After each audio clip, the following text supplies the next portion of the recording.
Oh, let me tell you something right now. They better not show their asses at that Met Gala. Because have you seen the theme? See, with a now defunct clothing line called Preserve that once hearkened the allure of antebellum, not to mention that they got married at a plantation, documentation of which you will find nowhere on the internet as far as celebrity weddings are concerned. That might be the smartest thing they've ever done.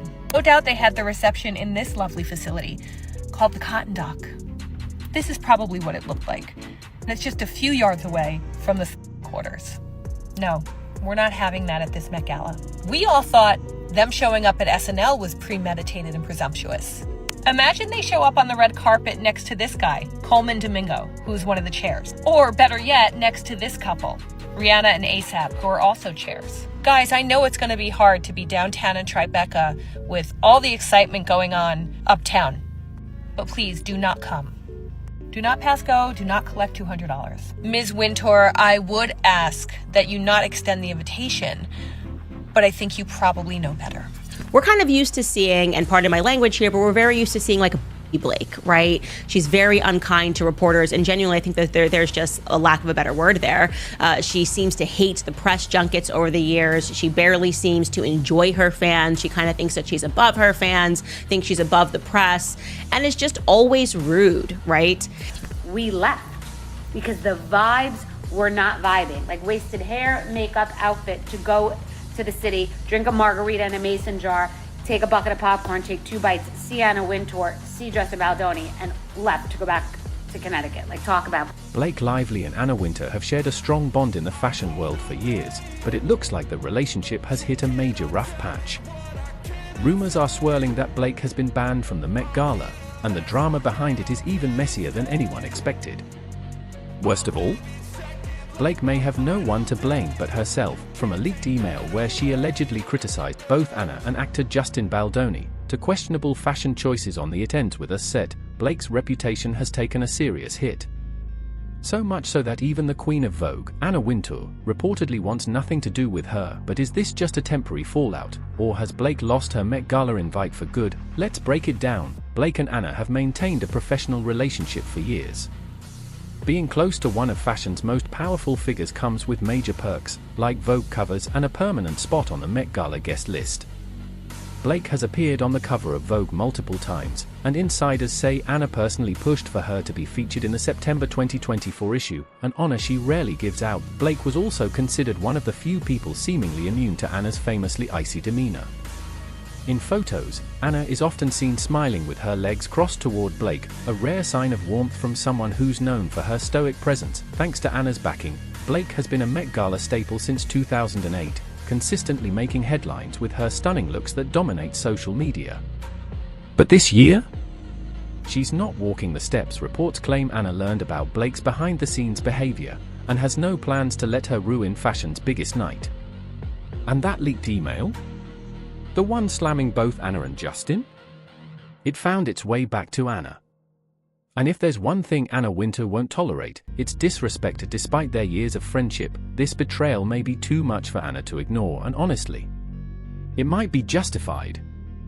Blake's reputation has already taken a hit. Even Bethany Frankel, former Real Housewives of New York star, noticed something felt off at the It Ends With Us premiere. Bethany, who attended with her colleague Danielle, was initially excited. But after walking the red carpet, she noticed a strange delay, a full hour between the red carpet and the actual screening. Delays happen, sure, but Bethany said she had never experienced anything like that, and that wasn't the only red flag. So, is this the beginning of Blake's fall from fashion royalty? Or just a temporary misstep? One thing's for sure, Anna Wintour doesn't forget. An hour, and it's like too short to go to dinner, too long to stand there in stilettos. And so I see one of Blake's team members, and they're a little distant and a little like icy to me. Just there's something that I'm like, oh wow, okay. And I've, in other circumstances, this person is not this way, and it was slightly off-putting to Danielle and I. We both like noted it. And then it was one of these theaters that has all these like escalators in it. Okay, so we're like, what do we do? So we go to get margaritas. And that night, like I had a malfunction, my strap came off, and we went to drink margaritas. I think it was raining, and we were like walking outside in the rain, and it was just like a mess. but we were having fun because we got buzzed on these like mason jar margaritas, and they were great. And we come back to see the movie. I'm excited to see the movie, and because I love Blake Lively, I'm so excited. So we walk upstairs and we see Anna Wintour. She passes us, and I'm like, oh my God, wow, we'll do that another time, but like, let's park that. So then we keep walking, and this guy says to me, oh, hey, Bethany, you know Justin, he was on your podcast. And he's in this one like line, and we say hello to each other. I didn't remember who he was. I don't know why, but we say hello to each other. He was very nice. I think he was wearing purple. And he's in this one theater. And then we think that we saw him, so we're just going into the theater. Not usually, always, unless it's a weird different screenings, the premiere is in one giant theater, and there might be like an overflow theater, okay? But here, like, he's in one theater, something's going on somewhere else. I saw Anna walk this way. So they take us and they put us all the way to the left in this theater where like nobody was in this theater, and it was just strange. It felt like everybody was separated. And I just called Danielle to be like, oh my God, like, everybody was separated. I mean, now we're hearing about everybody being separated, and the vibe was off. And so what I didn't tell anybody, because I was like, we'll be canceled, was we left because the vibes were not vibing. Like, wasted hair, makeup, outfit to go to the city, drink a margarita in a mason jar, take a bucket of popcorn, take 2 bites, see Anna Wintour, see Justin Baldoni, and left to go back to Connecticut. Blake's questionable behavior, right in front of Anna, was likely a major turnoff for the fashion icon. If Bethany Frankel's account is accurate, some fans believe that moment may have been the final straw, prompting Anna to decide that Blake wouldn't be receiving a Met Gala invite this year. But that incident alone wasn't the only reason Anna allegedly distanced herself. Anna Wintour is no stranger to media buzz. She stays informed. And even she couldn't ignore the fact that Blake's public image has taken a major hit recently. Her upcoming project with Anna Kendrick, A Simple Favor 2, is already being predicted to flop, thanks in large part to the swirling negative press. Let's be honest, when your reputation gets this messy, even Vogue might not be able to clean it up. Alongside Anna Kendrick. And I should say, first and foremost, regarding Anna Kendrick, we already knew that she was somewhat upset leading up to this premiere for obvious reasons. I mean, you imagine you work your butt off, you're in this movie, you're fighting with Blake Lively about who should be more prominently featured on all of the materials and the advertisements, because I guess that's a thing, like where you're featured on the movie poster. And Blake Lively wants to be prominently featured, and then she gets herself into this huge situation worldwide. She is sort of despised alongside her husband. And now you've got to recognize that this movie's probably not going to do so well because people are just not going to watch a movie with Blake Lively in it. And the rumors were that she felt that Blake Lively didn't do anything to dispel that. She didn't come out and make a statement. She didn't come out, with her heart in her hand or say anything. She just kind of allowed this movie to be like an innocent bystander to everything that went on with It Ends With Us. It Ends With Us, pardon. So leading up to this red carpet, all eyes were kind of on Blake. People were wondering if she was going to bring Ryan. I said, definitely not. That's not going to happen. Obviously, she's adjusting and she's realizing what a bad decision SNL was. People don't like Ryan Reynolds especially. So she did show up alone. It seems the premiere of A Simple Favor 2 became less about the movie and more about the controversy surrounding Blake.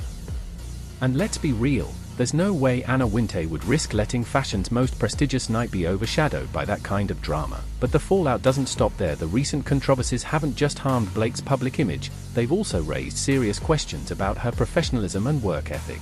Take out, smear, and destroy the reputations of people that they don't like, or people perhaps that their clients don't like. But the question is, who do they do that on behalf of? Who does it benefit when they tell perfectly curated lies to get people really upset, to get the public very upset? And it's not just influencers or online gossip blogs weighing in anymore.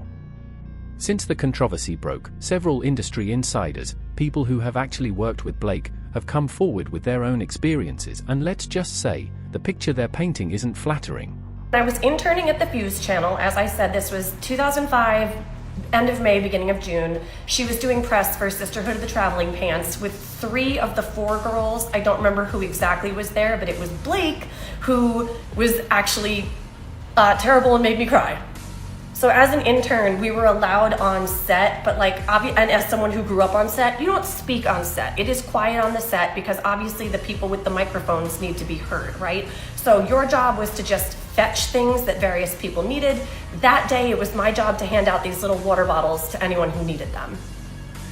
As they were walking to set from their green room, I had to pass them in this extremely narrow hallway, literally necessitating me to go like this against a wall so they could get by. Obviously, they're the priority, they need to get to set. I don't speak to them because, again, being an intern and also just growing up in the industry, like, you're seen, not heard, right? When you're not talent, you just do what you have to do. Show concludes, and me and all the interns are then brought upstairs for an emergency intern meeting, and they proceed to yell at us for being unprofessional. Now, I'm very confused. I'm looking around, and I'm like, nobody was unprofessional that day, at least from what I had observed. And then they ask me to stay after the meeting. So now I'm really, now my red flags are going off, like, what happened? She, specifically Blake, alleged that I was unprofessional and treated her like a fan. I want to reiterate, I did not speak to her. I had no idea who she was. She hadn't done Gossip Girl yet. Like, this was her breakout thing. Didn't even know her name. I was focused on the next show that I was supposed to help with production, which was Yeah, that's definitely not someone Anna Wintour would want anywhere near her event. And honestly, considering everything that's come out about Blake and Ryan over the past few months, many fans agree they don't want the couple at the Met Gala either.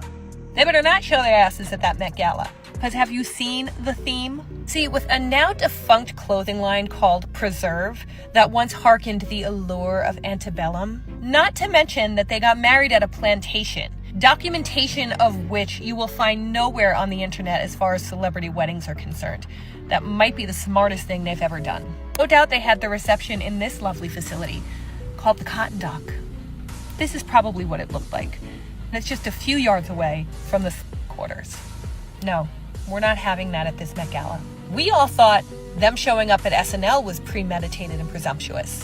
Imagine they show up on the red carpet next to this guy, Coleman Domingo, who's one of the chairs. Or better yet, next to this couple, Rihanna and ASAP, who are also chairs. Guys, I know it's going to be hard to be downtown in Tribeca with all the excitement going on uptown. But please do not come.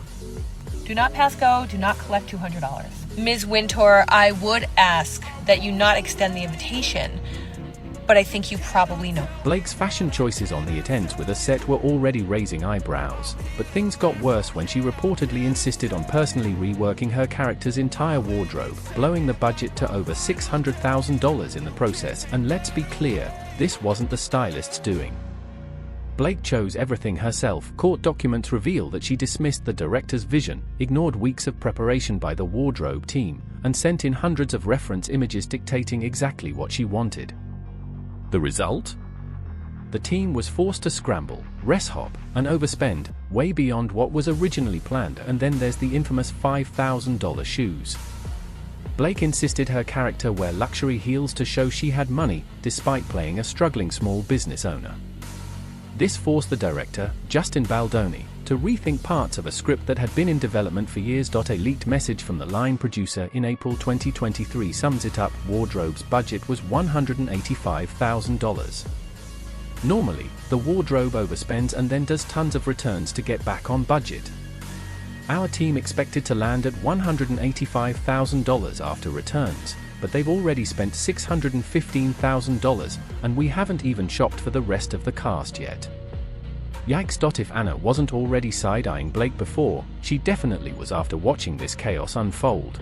And very openly about the fact that Lily Bloom's wardrobe was not only her clothes, but it was also Ryan Reynolds and Gigi Hadid. Yesterday, while going through Justin Baldoni's timeline, I had read page 17, which shared an email from the line producer talking about being over budget when it came to the wardrobe. Because of that, a lot of people were very confused, saying how on earth could they have been going over the budget if she was using her own pieces. This person responded to one of the comments under my video saying when she says she used pieces from Gigi Hadid, I assume she meant her clothing brand, which they probably bought. And this part I thought was very interesting. I didn't know this, but she said also actors get reimbursed for using their own wardrobe in the SAG contract. For example, talent, including even background extras, get additional money per day for clothing. I would guess she charged back for her clothing, whether making them pay OG costs or a huge rental fee, just an assumption knowing how wardrobe budgets work. After reading this, I did what any normal person would do, and I decided to search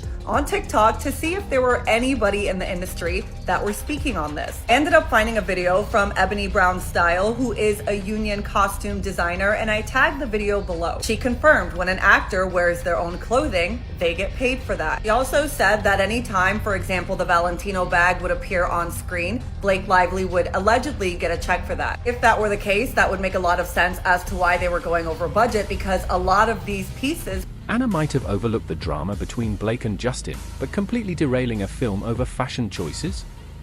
That's a hard no from the queen of couture.so. Yeah, Blake can officially kiss her Met Gala invite goodbye.